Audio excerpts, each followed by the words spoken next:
পিছন থেকে তো কিছুই বোঝা যাচ্ছে না। সালমা, দেখো সেম তোমার মতো জামা পরে আছে। তুই চিনতে পারছিস কি দেখো তো? আমি চিনবো কি করে? হ্যাঁ, আমি ধরে ফেলবো। সালমা, ওই জামাটা তুমি কোথায় থেকে কিনেছো?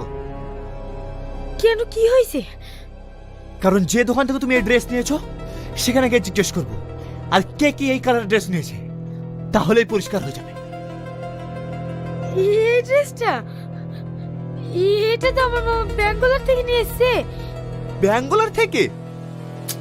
ছি, এরপর কি করবো?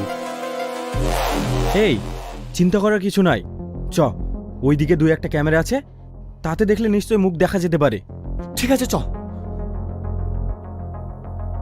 কি হলো, তুমি দাঁড়িয়ে থাকলে যে? এসো।